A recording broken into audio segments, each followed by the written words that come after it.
Hello to this part of the course in which we'll talk about the governing equations for groundwater flow and solute transport. So this lecture will introduce you to the underlying physical concept and how you express this physical concept in mathematical equations. In groundwater modeling, the continuum mechanical approach is the most common one. So the idea is, which is also very close to reality, having the mass being a solid or being a fluid looking as a continuous mass. So there is no separation between no discrete particles, right? So when you're especially looking at a granular material such as sand or soil grains, you're not looking at the specific grains or specific fluid atoms moving relatively to those grains, but you rather take a step back and you look at it at a wider scale. You see, well, okay, there are a lot of grains and you're not looking at the intersection of those, but having the step away for the continuous flow, and then you can have average values such as porosity or hydraulic conductivity to describe this continuous porous matrix. And it's similar for the fluid. So you would have values like pressure or viscosity to describe this continuous stream of fluid particles and not separate particles. Next, we have to decide on which kind of scale we want to look at our problem. So we have on the left side on pore space, so the white part being the pores and the yellow ones representing solid grains. We can describe flow within this system. So you would probably apply something like a Navier-Stokes equation or something like this to really describe the probably turbulent flow in those pores. However, if you look on the right, we have a huge catchment. So there's a river going through different kind of soils, probably soil types. There you wouldn't use the same mathematical concept or the same physics because we are on a different spatial scale. So here you would probably really apply some kind of horizontal groundwater flow interacting with the surface water. So your spatial scale determines the physics and also determines the governing equations, which are the physics, but also the parameters to be used in those governing equations. I mean, of course, you could try to represent this catchment of a couple of kilometers with the physics of those pore scales and trying to model all the pore space flow within each of those grains. But I mean, this is numerically, of course, not feasible. And it also doesn't make sense because I'm not interested, if I'm looking at a catchment scale, I'm not interested in the information about what's happening in each and every pore, but I want to know a larger scale dynamics. And on the left side, you would maybe talk about pore radii or surface roughness of the solid grains, things like this. On the right hand side in the figure, we would talk about permeability, aquifer thickness, storativity, all those kind of informations. So when you decide modeling, your question is, okay, what is actually my problem? On which scale is this happening and what kind of resolution do I need to resolve this problem? And well, this is of course about groundwater modeling, so we will mainly focus on the right hand side. But of course for you it's important to know that depending on your scale and the processes you're looking at, this will influence your mathematical and physical concept. And for example, if you, I don't know, in the future you want to do some research on how, for example, tracers are bounding with the grain surface and you want to describe this numerically, then, for example, you would use the left-hand side image and you're using that kind of spatial scale. However, in this course, just for starters, we will focus on the right-hand side and more on a catchment larger scale system. So on this larger scale, how can we represent this porous medium? And there is a concept I would like to introduce you to. It's called representative elementary volume, which means that when we look at this effective scale, as I will call it, we have a range of spatial dimensions of average volume, to say so, that we need to use. So the idea is on the left-hand side, you see a pore, right, or several pores. We have a solid phase, we have liquid-filled pores. So in this volume, depending on how large or small we make this, this will result might result in different values. As I said before, in continuum mechanics, we want to take this step back to have average values. However, how small may I make my volume? So when you consider this one as my volume, then I would have a porosity, for example, of 100% because I only have liquid. But now my value very much depends on my location. If I move the same volume over here, I would get a porosity of 0. So this is what is represented here on the very much on the right. So if I'm choosing very, very small volumes, my parameters will vary a lot. So this is an exemplary porosity over average volume. So however, as larger I get,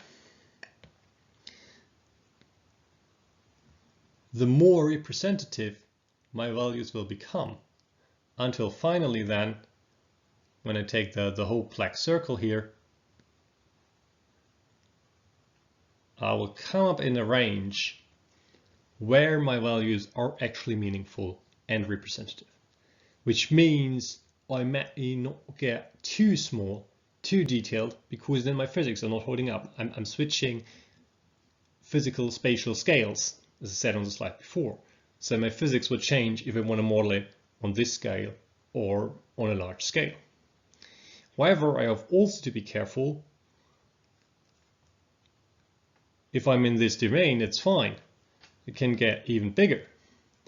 But if I get too big and I have a heterogeneous material, then my values will not be representative anymore, because now I'm mixing up different kind of soil layers. And this, of course, is something we want to avoid because we want to represent heterogeneity in our model. So you see that choosing the spatial scale is kind of a critical idea very much at the beginning of developing your model, because you don't want to have spatial resolution that is finer than your representative elementary volume. But you also don't want to get too coarse that you can't represent heterogeneity, and you also don't want to get too coarse so that you can't resolve the phenomenon you want to study. So this is all connected with this spatial scale, and this concept of a representative elementary volume is what we will implicitly assume every time now, because we will deal with values like porosity and hydraulic conductivity, and we assume they are statistically meaningful for the type of domain, for the subdomain we are looking at. So to make this one text-based, a representative elementary volume is representative, as the name says, for its subdomain. So I can still represent heterogeneity, but within my subdomain I can vary its location, I can vary its size a bit, and the properties do not change. They're statistically meaningful, and it's large enough to represent all contributions that there are within my subdomain, so solid and pore space. And as I said, statistically meaningful, so I have fluctuations which represent maybe heterogeneity, but I can change the size of my representative volume within a decent range without having strong fluctuations in my parameters. So to come up with the equations for groundwater flow, the concept itself is pretty simple. It is based on the conservation of mass, which pretty much says if I have a box, the change of the mass inside is balanced by what goes in, what goes out, in what is generated inside. And this is exactly what is expressed here mathematically.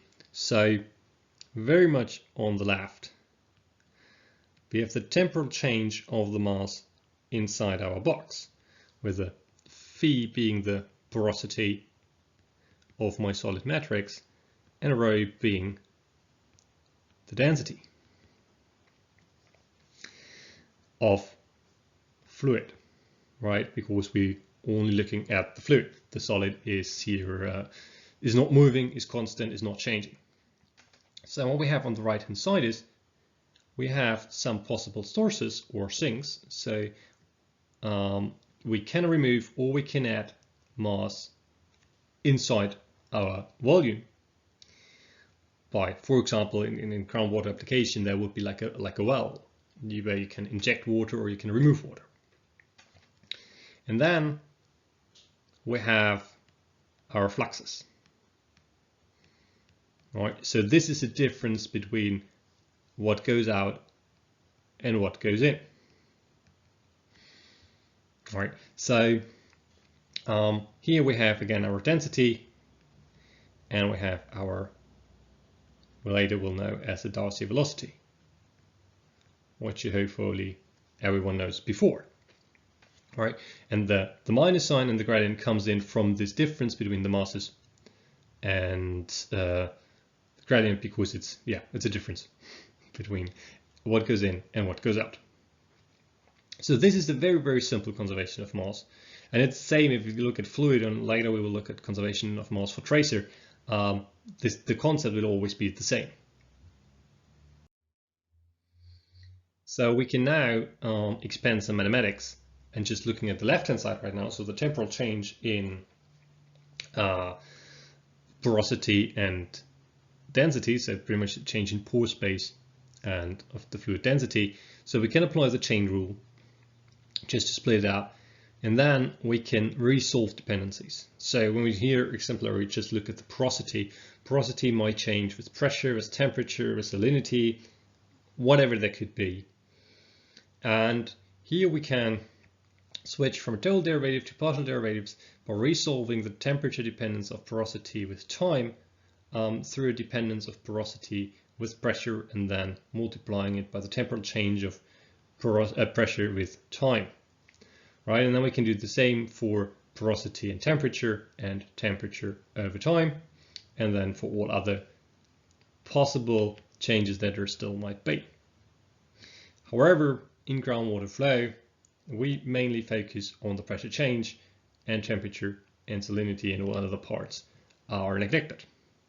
So we can define something that is called as compressibility, which just takes out this first part here and puts it into a constant which I can determine experimentally.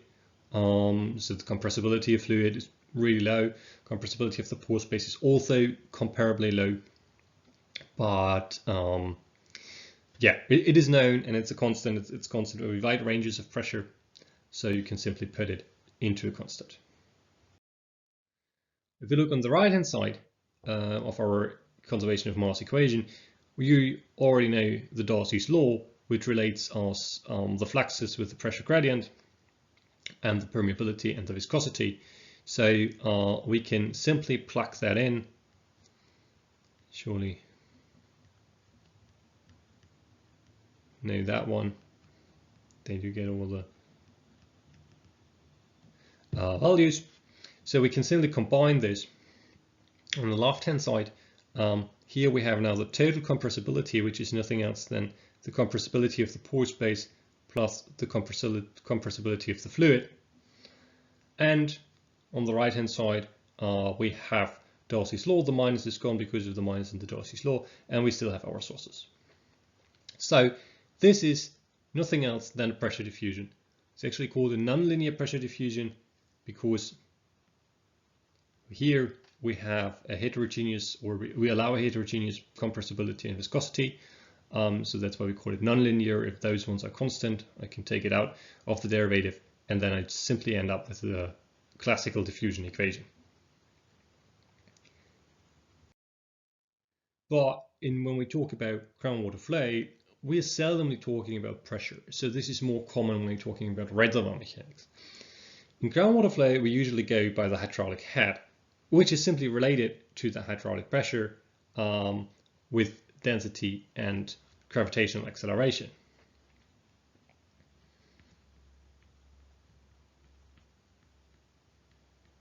So what we can do is we can replace the pressure in every equation it's occurring using this kind of formulation. So as density and gravitational acceleration are constant, we don't need to do the derivative here, so we can directly do the derivation in the hydraulic head. And similar here, so we don't have any spatial derivatives of those. I just kept it inside here so we can do the following replacement, because when we're talking about hydraulic head, we're also less talking about permeability and viscosity, but using something like the hydraulic conductivity, which already assumes, however, that we have the viscosity and the density of water, right? So when we have determining hydraulic conductivity, we are already assuming the kind of fluid that is moving through the porous medium, right? Permeability, in the opposite, is a true parameter to describe my solid, independent of the fluid type. However, as you said, in hydrogeology, we're dealing with, especially with groundwater modeling, we're dealing with water as a liquid. So hydraulic conductivity is the usual term, which is exactly what's standing here. So that's why I didn't put the constants out of the derivation. And then we also define the specific storage, which is everything that's pretty much written on the left-hand side. So the final groundwater equation we come up with is the one down here, which is very important, which is combining what you need for horizontal, or let's just say for groundwater flow. And you see we have two parameters which are crucial: the storativity and the hydraulic conductivity. So when we look at typical groundwater situations, an aquifer is usually much wider spread in horizontal dimension than it is deep. So typical aquifer thicknesses are maybe 10 meters, tens of meters, but the horizontal extent is by kilometers. And another fact is, when we look at numerical modeling, we are not usually interested in variations with depth. So there are situations like saltwater intrusion, or there are special contaminants which are density dependent and which might sink towards the depth of an aquifer. But in general, this is nothing we are interested in. These are specific situations.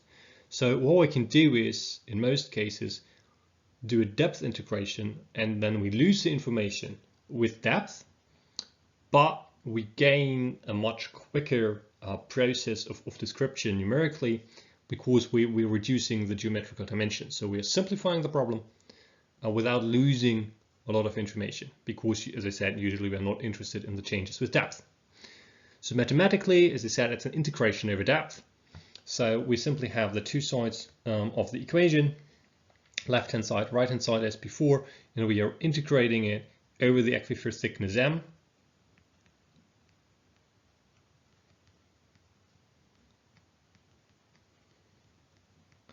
And doing so, we usually come up with a change in parameters. So instead of the specific storativity, we are now talking simply about storativity, and we're simply talking about transmissivity, which is the change of hydraulic conductivity across aquifer thickness. So assuming a homogeneous aquifer, this usually is just the multiplication of specific storativity or hydraulic conductivity with the aquifer thickness, right? And of course, then a bit the source term changes, because now this one gets depth integrated, so it's now per area or not per volume. And this is then the equation as you will find it in most of groundwater modeling softwares. So either those ones or not the depth integrated version, depending on the numerical framework.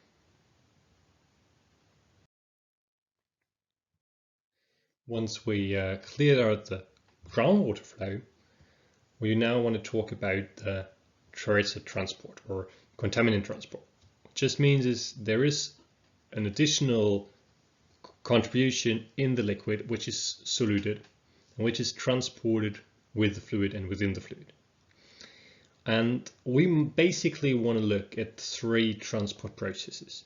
So depending on your, well, on the physics, on the specific situation, there might be other transport processes. So for example, for temperature, there's also radiation or things like this. But here, for, as I said, the scenario of having some tracer or some contaminant in the transport, those are the 3 dominant transport processes. So first of all is diffusion.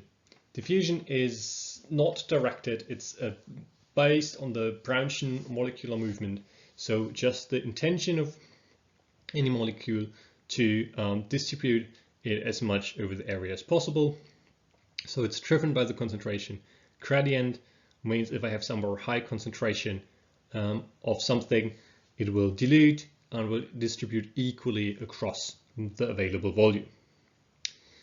The dispersion is specific transport processes to porous media because it is driven by different flow paths through porous media. So when you look on the image on the right, we have a similar starting point more or less for 2 particles, but depending on the heterogeneity of the pore space, those flow paths can vary, and it might be that particle A is quicker than particle B because its travel distance is shorter, although they're both traveling across the same length, but their actual path is has a different length. So then if particle A is quicker than particle B on average over the distance out, that means the material gets diluted, so it's spread more widely. And this is the effect of dispersion. It's also driven by the concentration gradient, of course. And this is why the D here is written in bold, is usually anisotropic. We will discuss about anisotropy later in this course, but already here to mark the difference.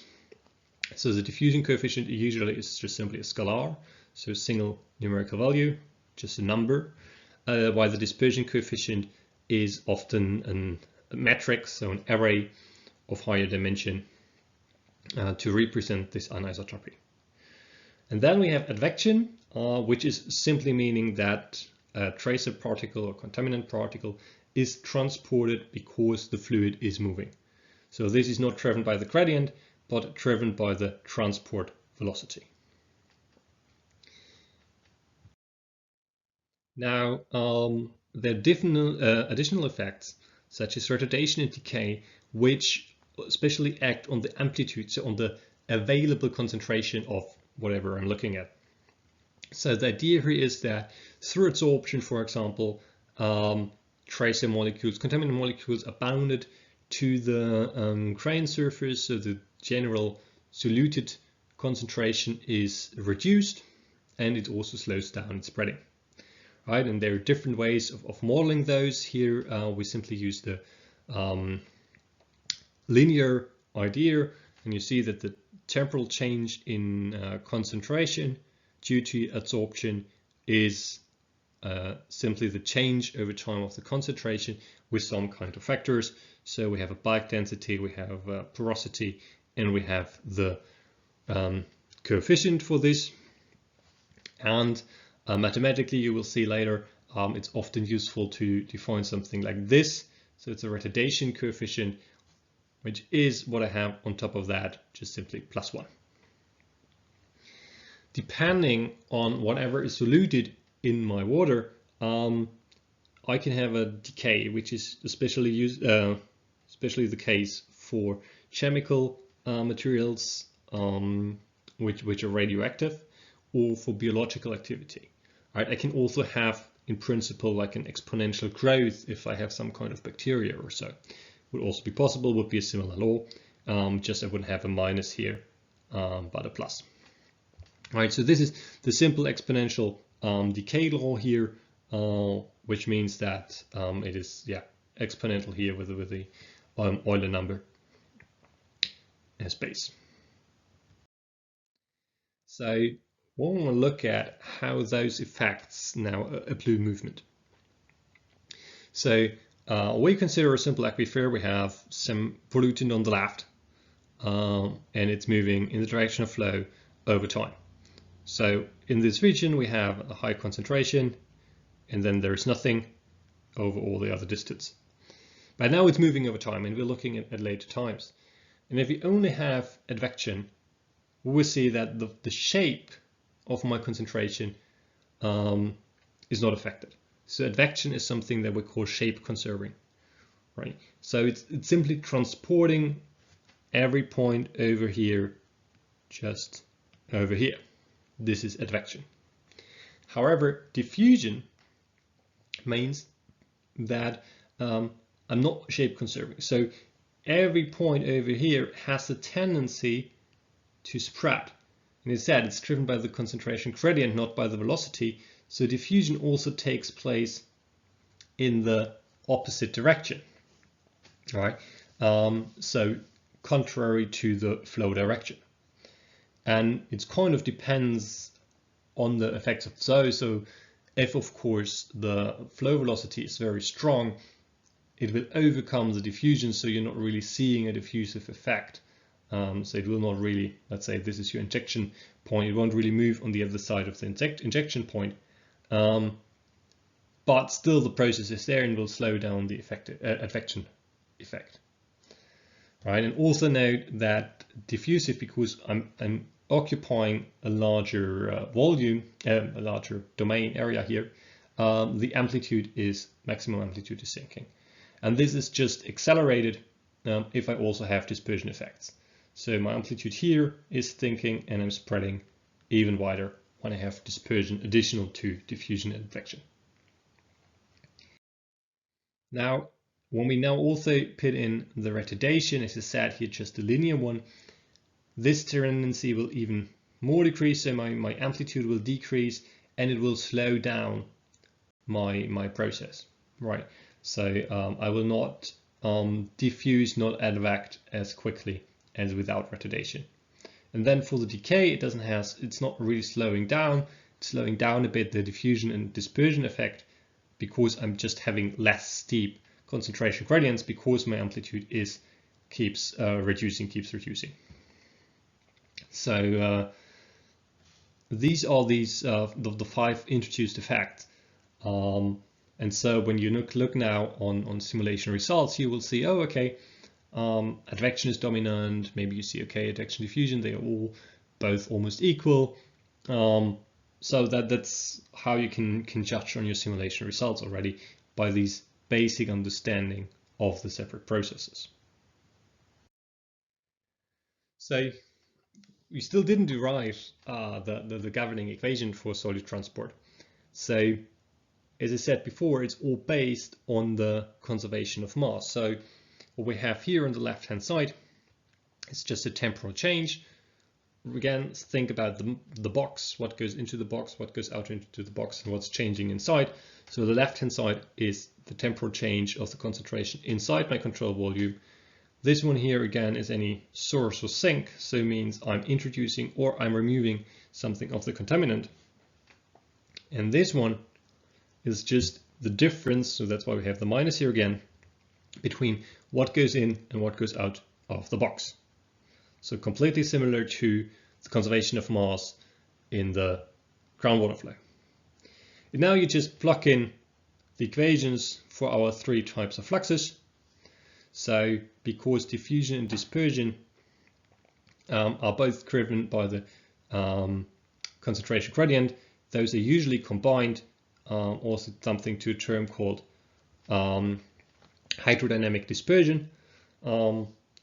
Just to simplify things, because experimentally it's hardly to separate both processes. Right? We simply have our advection term over here, and we have a small change. That's why the error is there, because source sinks, because now we included retardation effect over there.